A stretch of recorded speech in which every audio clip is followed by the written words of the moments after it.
Благодарам, господине Джафери. На почетокот би сакал да побарам да го добиеме експозето од обраќањето на премиерот, за да можат колегите пратеници да видат што точно се беше кажано и тоа да биде дистрибуирано во текот на расправата, за да не губиме време околу истата. Почитувани, Шърбимета прегадисин Службите да подготват копија од експозето на премиерот и да им го дистрибуират на пратениците. почитувани представници на владата на Република Македонија, почитувани медиуми, почитувани граѓани на Република Македонија. Пораката која што граѓаните му ја пратија на претседателските избори и на референдумот на Зоран Заев е дека сакаат што побрзо да си заминете од власт. Не дека сакаат да се сменат неколку министри, не дека сакаат Зоран Заев да остане премиер, туку дека сакаат да си замине од власт. Пораката беше јасна. Неуспешен референдум, катастрофален резултат на вашата партија на изборите, појасна порака од ова нема и вие сте свесни за ова. Но како и секогаш, и ова влада, како и досега, немаше слух за граѓаните и таа порака решивте да ја толкувате како што вас ви одговара. Ветувавте многу, излажавте уште повеќе. Излажавте за реформите, за проектите, излажавте за повисоки плати и пензии, излажавте за живот за сите. Ниту живот дојде, ниту правда дојде. Одговорноста е само ваша, господине Заев. Граѓаните се излажани и изманипулирани.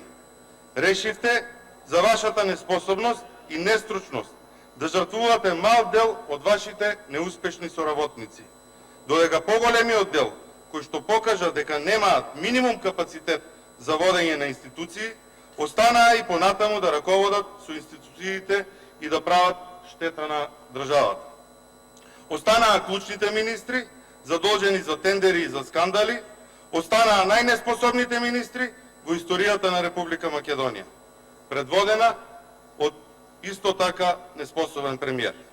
Почитувани, би сакал да ве прашам, зошто не беа сменети останатите министри кои што имаа низа скандали и неуспеси? Зошто не беше сменет министерот за внатрешни работи Оливер Спасовски? Работата на министерот за внатрешни работи е проследена со нерешени убиства и насилства, сомнителни набавки на возила, разрешување на професионалци во Министерството за внатрешни работи и вработување на партиски кадри, неовластено прислушкување, противзаконско апсење на пратеници и слично. Зошто не беше сменет вице-премиерот Кочо Ангјушев?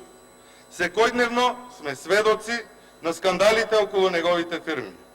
Тој е еден од првите кои што треба да понесат одговорност за катастрофалната состојба во економијата, нотирана и во извештајот на Европската комисија.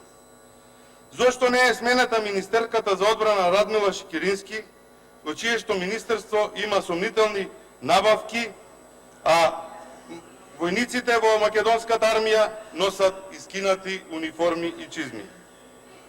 Зошто не беше сменет министерот за здравство Венко Филипче, кој што е министер рекордер по скандали? Министерството за здравство, откако тој е министер, има повеќе скандали отколку реформи и проекти. Зошто не беше сменет министерот за транспорт Горан Сугаревски, кој што готов автопат, направен од владата на ВМРО ДПМН, не можеше да го пушти во употреба 9 месеци. Замислете колку време ќе требаше тој пат вие да го изградите. Зошто не беше сменета министерката за правда Рената Десовска, министерот за информатичко општество Дамјан Манчевски, министерката за труд Мила Царовска, министерот за надворешни работи Никола Димитров, како и останатите министри кои што покажаа дека немаат капацитет за водење на клучните министерства? Одговорот е едноставен, господине Заев. Не смеевте да ги смените. Кога веќе не можете да ги смените, вие не можете ниту да ги контролирате, ниту да ги натерате да работат. Односно, премиере, рибата не смрди од опашката, рибата смрди од главата. Почитувани, кога веќе сте решили да жртвувате и да смените дел од вашите соработници, сте требале да се потрудите, барем овие новите да бидат адекватни за овие позиции. Метлата не само што е мала и популистичка, туку е и катастрофална, која што ќе донесе повеќе штета отколку корист. Од предложените кандидати може слободно да се заклучи дека станува збор за крпени коалициони решенија на штета на државата и граѓаните. Дали сметате дека од толку многу докажани луѓе од културата во Република Македонија, Министерството за култура треба да го води доктор? Дали докторот знае повеќе од културните работници за проблемите, потребите и предизвиците во областа на културата? Културата, изминатиот период, од како дојдовте на власт, е во катастрофална состојба. А со ова решение, ситуацијата ќе стане трагична. Ова кадровско решение би било добро, можеби кога господинот Хусеин Исмаили би го заменил министерот за здравство Венко Филипче, кој што направи хаос во здравството. Понатаму, доказ дека ништо нема да се смени во Министерството за земјоделие е тоа што за министер го предлагате Трајан Димковски, кој што е продолжена рака на досегашниот неуспешен министер Љупчо Николовски. Истиот тој Трајан Димковски бил шеф на кабинет на досегашниот неуспешен министер и заедно ги креирале и спроведувале погубните политики во земјоделието. Тој ќе продолжи само онаму каде што застана Љупчо Николовски. Земјоделците ќе останат заборавени од оваа власт, како што беа и досега. Нема да има зголемување на субвенциите, ниту за гарантиран откуп. Не смеете да го разрешите ниту досегашниот неуспешен министер за животна средина, кој што е рекордер во вашата влада по комуникација и транспарентност со граѓаните. Човекот кој што ништо не направи за подобрување на состојбата со загадениот воздух и во екологијата, беше награден со нова министерска функција. За да ги задоволите коалиционите желби и да останете на власт, моравте да оформите ново министерство само за да има доволно министри од ДУИ. За да се задоволат коалиционите желби, го поставивте и Горан Милевски за министер кој што ќе раководи со локалната самоуправа. Сето ова зборува дека вие не планирате да почнете да работите, туку на секој начин пробувате да останете на власт. На крај би сакал да ве прашам зошто вие сметате дека вие како неуспешен премиер успешно ќе раководите со Министерството за финансии. Ова ли е метлата која што долго и фамозно ја најавувавте? Почитувани, на владата која што е пред распаѓање не и треба реконструкција, на Република Македонија не е потребна оваа така наречена реконструкција. Сите се свесни дека оваа влада ќе падне. Дури и вашите министри кои што разочарано решија да си дадат оставки и да го напуштат бродот што тоне. Штетите кои ги предизвикува владата стануваат се поголеми и се потешко ќе се надоместат.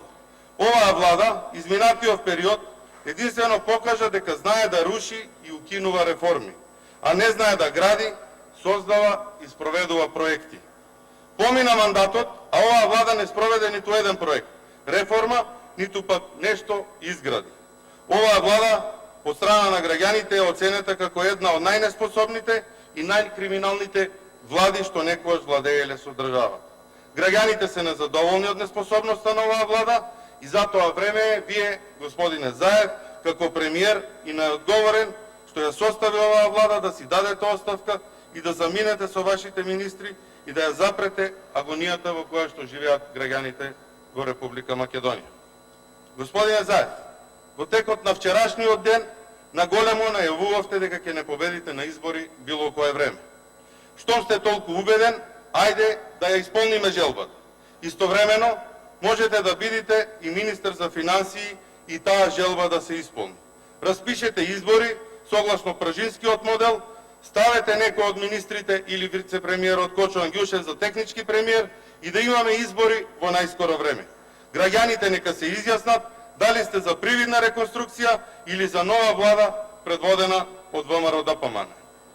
И на крај, господине Заев, бидејќи имате желба да водите толку многу тела, институции и министерства, дозволете ми да ви поклонам пенкала во различна боја, за да знаете со кое пенкало, за кое тело е, за кое министерство е и за со кое да подпишувате. Се со една добронамерна причина. да не се збуните во кое својство подпишувате и да не ги испомешате подписите. Затоа што на крај, господине Заев, сметките на вашите хирови и комбинаторики ќе ги плаќаат граѓаните на Република Македонија. Ви благодарам.